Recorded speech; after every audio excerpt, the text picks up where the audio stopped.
Good afternoon, Trump's family. Welcome back to my channel. Have a good day and God bless you. Alright, folks, let's get into the good news that the Republicans are looking to drain the swamp, and they're looking to do it first and foremost, cleaning up within their own ranks. Thanks. And part of that is no Kevin McCarthy. Okay, so let's see what Kevin McCarthy has done. Now pretty much he's waged a war against MAGA, against America First, against Trump and Trump supporters. But now he wants those same supporters to vote for him to be Speaker. We know that it's come out that FTX, the now defunct and fraudulent Ponzi scheme, have Sam Bank been freed, gave money to Kevin McCarthy, which he used to take out people that were exposing the evil within the Republican establishment, like Madison, Cawthorn, Coffin and others. We know that Mitch McConnell has been doing this. But I've been talking about this. I've been seeing this, but it's now becoming more widely apparent that McCarthy was working against the MAGA. Once again, not just myself, but as true MAGA people have been covering this. By the way, if you're new around here, this is a MAGA news outlet. We are for Trump, not DeSantis. We love DeSantis. Great governor, not our presidential pick for 2024, regardless of what the establishment and other people say. Just want to make it very clear where we stand. Here on this news outlet, we support President Trump and his 2024, right? We want someone who's going to fight back against the swamp. And Kevin McCarthy is not one of those. Okay, so this is what we have. We're finding out now, from those speaking on the inside. We have Representative Bob Good from Virginia, who was on with Steve Bannon arguing against why we shouldn't have a McCarthy as Speaker of the House. Now, this is a good clip, and I'll probably play it over another segment over the weekend. But I just want to get to the most important thing he said. He said that there are at least 6 Republicans who will not vote for Kevin McCarthy for Speaker. Now Kevin McCarthy needs all of the Republican votes to win the speakership and the upcoming Congress. Normally, there's already 6 people not being behind him, but it's certainly enough people like Marcella Green are behind him. So you can see Representative Good and what he had to say. Now Marcella Green says that we need to do this because if not, they can bring somebody else in, that the Democrats are working with some Republicans to bring in, like a Liz Cheney, or what have you. We'll get into Liz Cheney here in a second. But we definitely can't have a McCarthy, obviously. We don't want to lose Jenny either. But I don't really think there's much of a danger of that. And I'll get into that in a second. What it is that McCarthy is like Paul Ryan, Light or Paul Ryan. The second before that we had John Boehner. These people are not working for us, or the Republicans. We see McConnell has been elected again to lead the Republicans, and he has no support among the constituents. The Republican establishment absolutely hates the Republican voting base. They were happy with things as before. They really didn't care about getting things done in the nation. They just wanted to be the controlled opposition, and want to give us an error that, or a false dichotomy, that it was the left versus the right when they were all doing the same thing. President Trump came in and exposed that to a lot of people, opened their eyes to this false thing. But there were a lot of good and honorable Republicans who did rally behind President Trump, and that's why things were getting done. But they want things to go back to the way they were. Good said there are at least 6 Republicans who will not vote for Kevin McCarthy for Speaker. McCarthy needs all the votes to win speakership in January. Makes a great case. I will play that for you. Most likely over the weekend.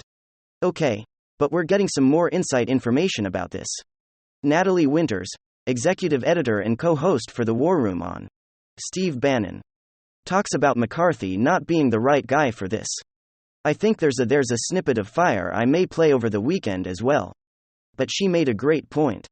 This is the point I want to read to you. You're not going to actually drain the swamp at the person leading them crusade, as in, I'll call it what it is, controlled opposition. We have an unprecedented opportunity right now, and the appetite to actually have meaningful investigations. But the person leading this charge is someone who really has no backbone, is just weak to the core. You're not going to see that happen. So it's imperative we make sure McCarthy is not a speaker. There's still way for President Trump to be made Speaker of the House now. It would be tough. If maybe not, maybe impossible.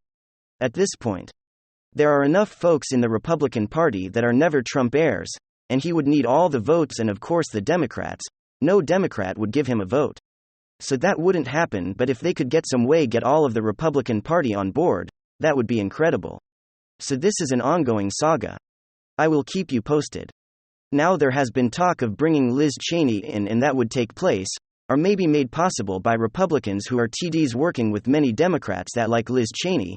That way they could say, look, this is for the first of a long time a bipartisan, as if Liz Cheney is, truly a Republican. The funny thing about Liz Cheney is her voting record, was pretty conservative.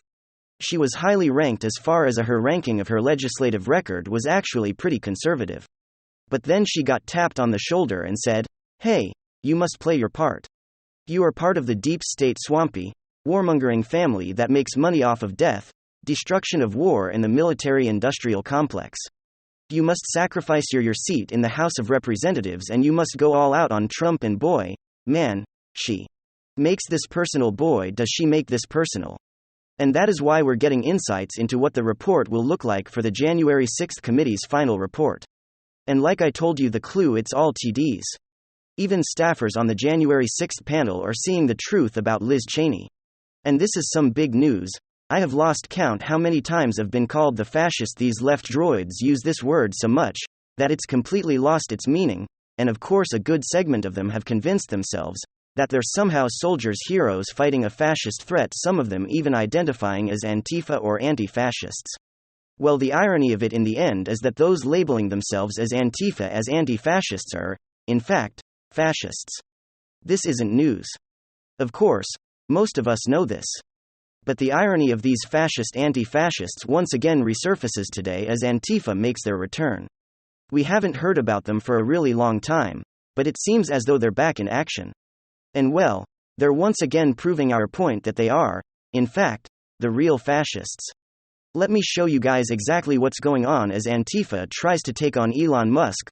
Let's get into this leftist authoritarianism and leftists' fascism. Alright folks. So here we go. Antifa is back. Antifa extremists stage plans to burn down Tesla outlets following Twitter bans as revenge for Elon Musk's suspending violent and Portland are organizing arson attacks on Tesla locations tonight, reported, and Dino, who provided screenshots of the call to action following his takeover of Twitter. Chief Twit Elon Musk has quickly begun to address many of the platform's problems. Musk, who intends for Twitter to be a platform for legal free speech, has moved to crack down on terrorists and far-left extremist groups who have for many years been a fixture on Twitter and use the platform to organize riots. Now Tesla, which Musk owns, has become the target of violent retaliation by far-left militants. Angered by the suspension of their accounts this week, Musk moved to ban a pro-Palestinian resistance group called Just a Collective, which promoted and celebrated terrorist attacks against Israeli civilians.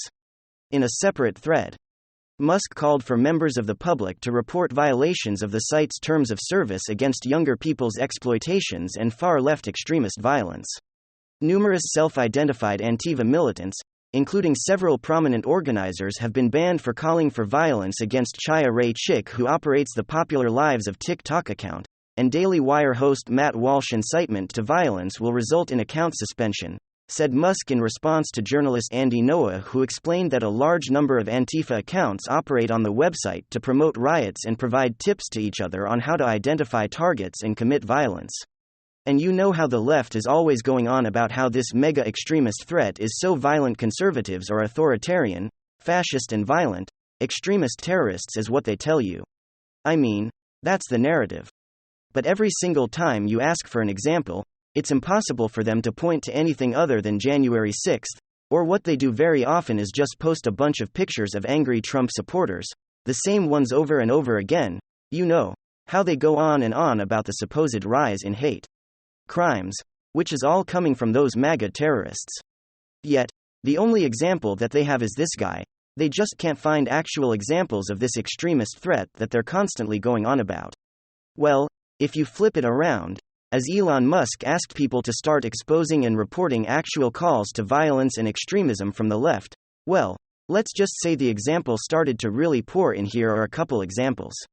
And here's some more, and that just scratches the surface. And so what do you think happened?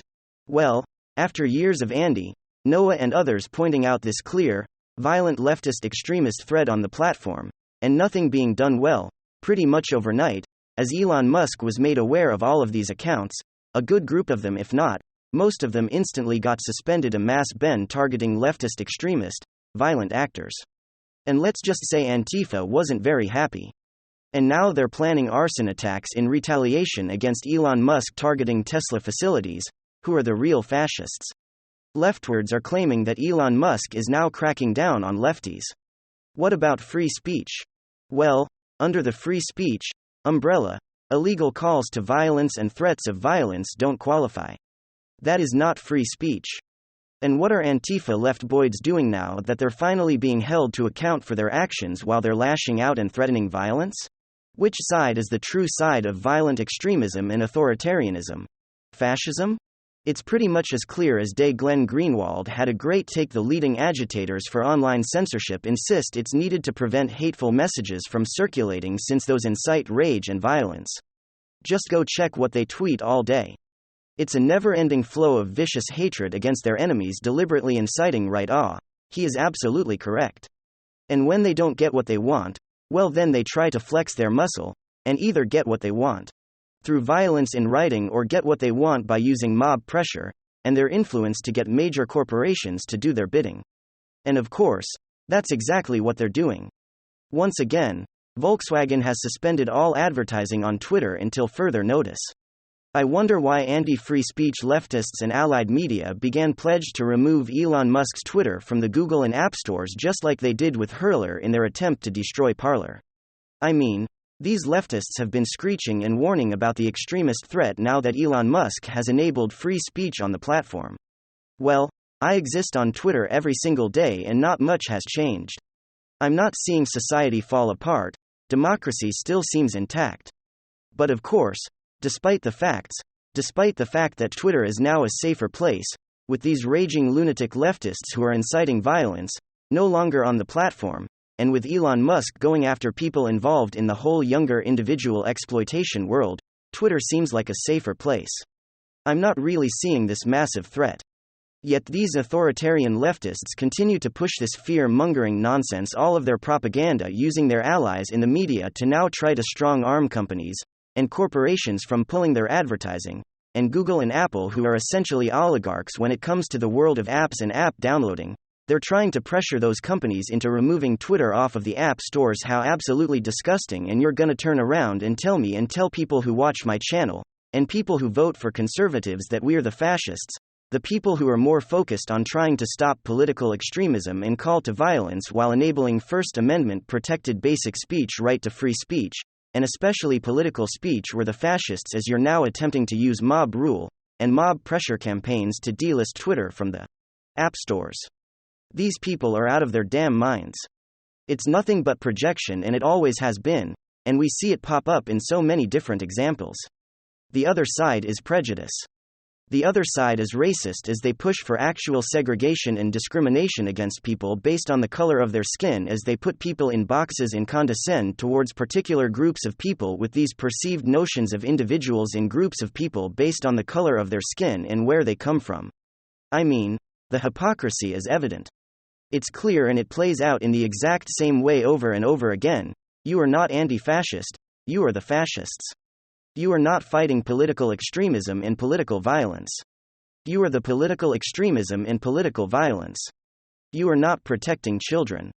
You are the ones protecting groomers. You are not anti-corporation. You're enabling corporations to abuse their power and act in such corrupt manner. You are aligned with the corporations and the billionaire oligarchy class. You are not fighting authoritarianism. You are enabling big government, big state authoritarian rule. That's who you are. Wake up, Antifa. Your entire being, your entire existence is one massive lie. You are the fascist. Thank you very much. WWG1WGA. Give me your thoughts below and